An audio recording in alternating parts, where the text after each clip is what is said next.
Hey folks, if you're looking for an in-depth review, you're in the right place. As for today's topic, I'll be talking about the review copy I received of Oneshark's deck-building roguelite, Doors of Insanity. Join me as I try my best to make sense of the madness and discover if I thought this card game made for a crazy bit of fun, or if the gameplay loop left me feeling loony. I'm your host Arlyeon, let's find out together. In a land far, far away, a valiant hero of nondescript and entirely customizable features engages in an epic quest in order to...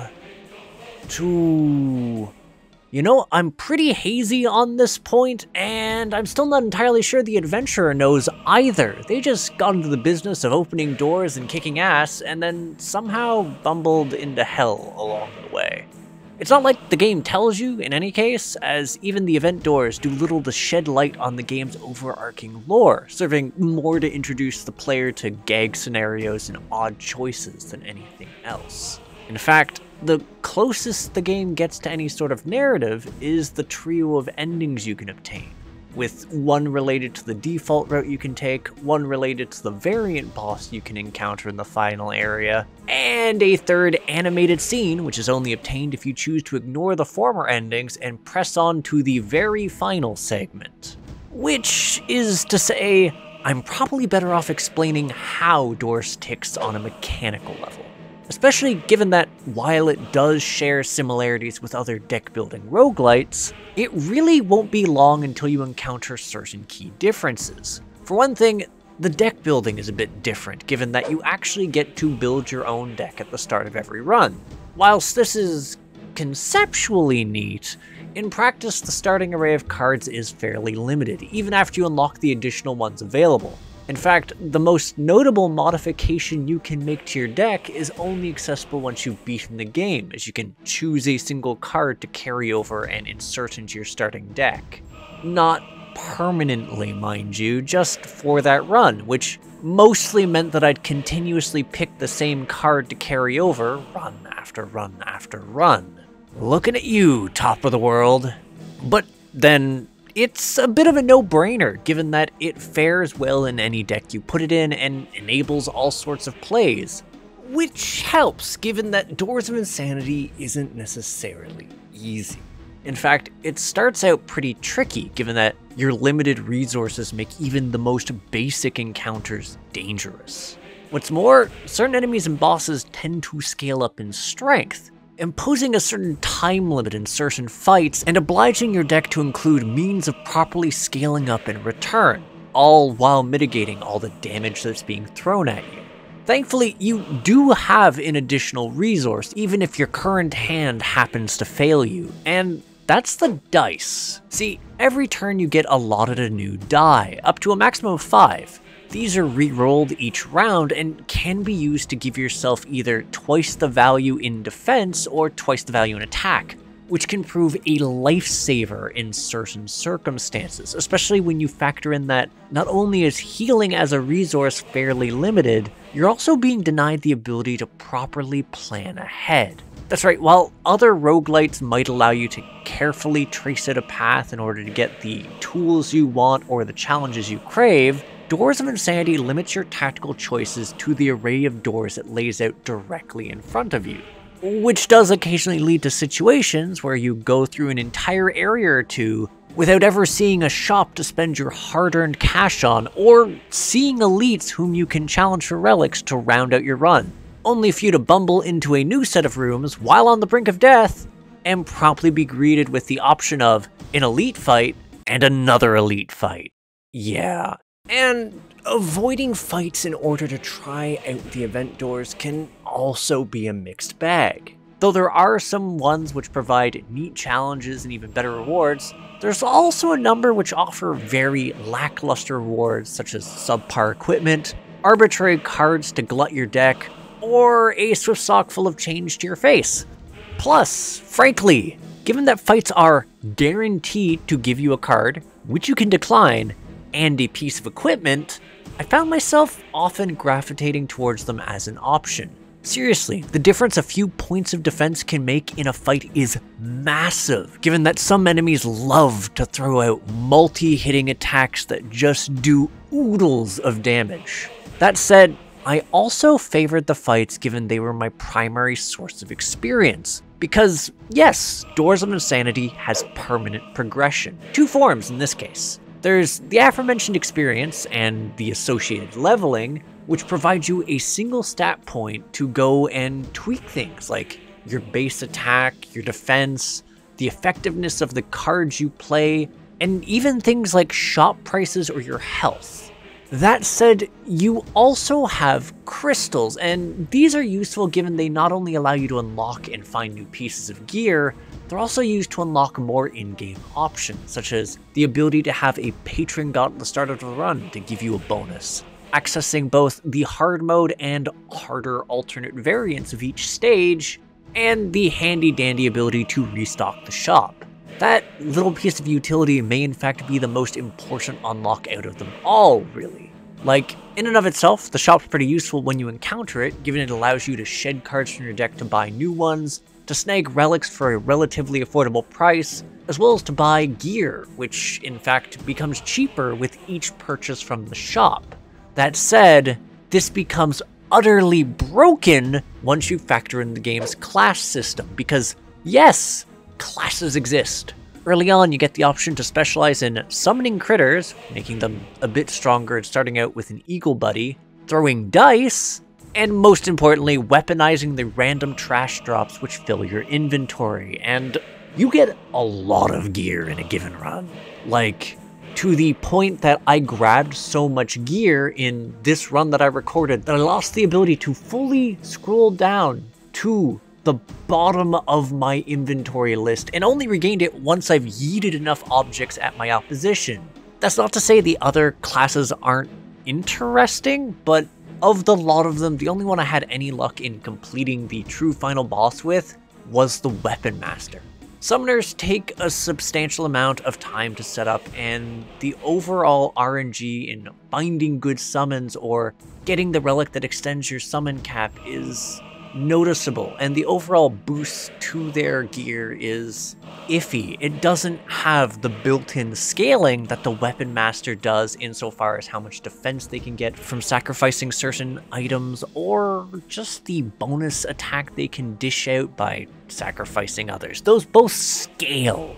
The Gambler is in a similar position, though I'd argue that they're a bit more accessible, given there's a fair amount of cards that can be used to generate dice, a relic that not only extends their dice cap, but also removes the ability to roll ones, which increases their value and the odds of rolling multiples for higher value dice.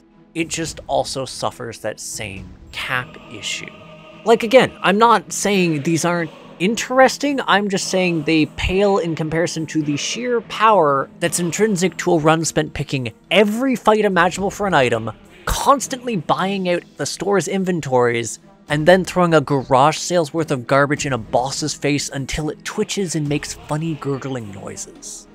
Though, I'd arguably have broken more of my inventory had I not encountered a glitch with the Black Market relic, a relic that makes items cheaper to purchase. See, you occasionally encounter a minigame with a trio of chests, one of which is a mimic and bites you. The other two will either contain meta resources like crystals or EXP, or relics like the Black Mark.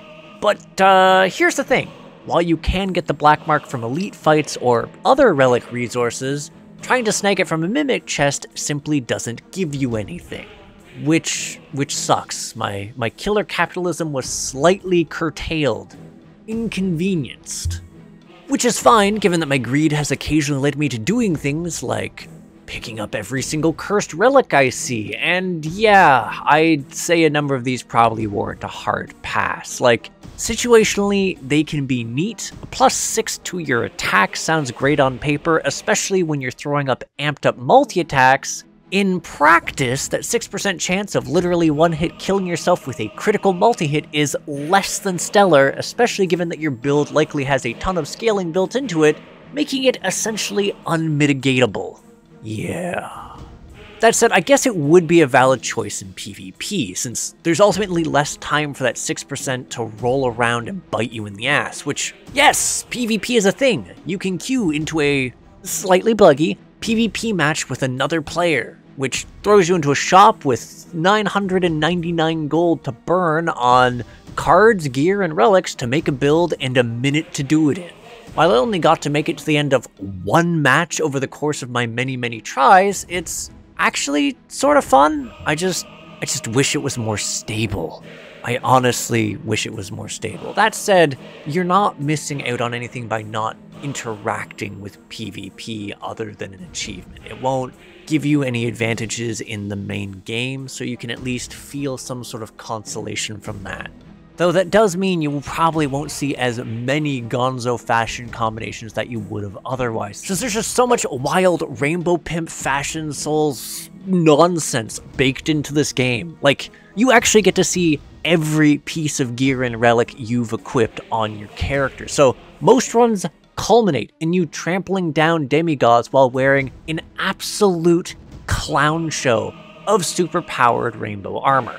It's great, and made all the better by just how over-the-top your opposition looks. In a sense, the animation is reminiscent of things like Adventure Time or character designs that would be right at home in earlier eras of animation, which is neat. You also have some additional cosmetics in the form of expressions you can unlock, which just sort of crop up as you play for that extra personal touch if you're not covering it up with a face mask.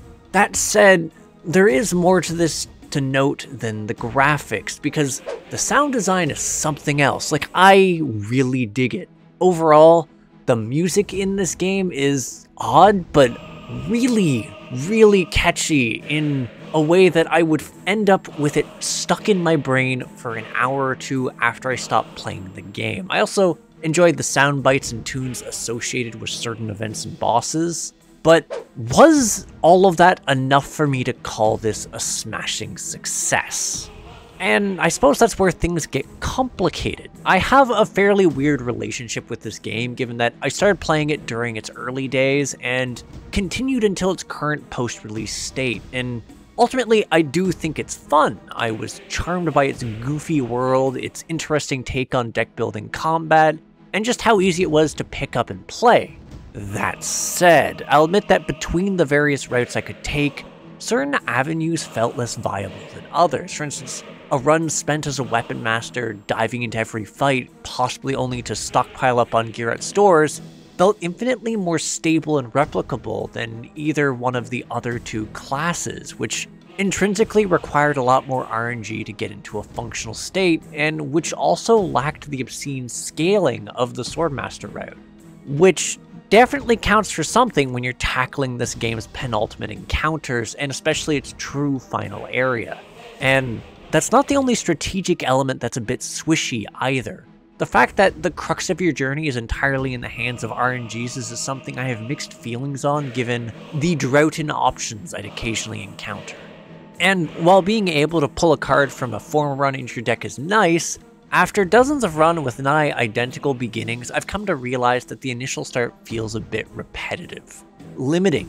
Even when I switched things up, my overall starting hand wouldn't change that much, to the point that I found myself wishing there was something as simple as a draft pick of a card or two being offered up to shuffle into your starting deck, which could have gone a long way to injecting a bit of chaos that might have actually helped to avoid a certain sense of stagnancy.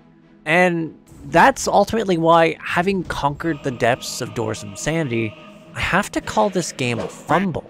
They're certainly fun to be had, especially if you're a deck building aficionado, but it likely won't hook you with endless complexities and playstyles contained within titles like Slay the Spire, Monster Train, Night of Full Moon, Deep Sky Derelicts, etc.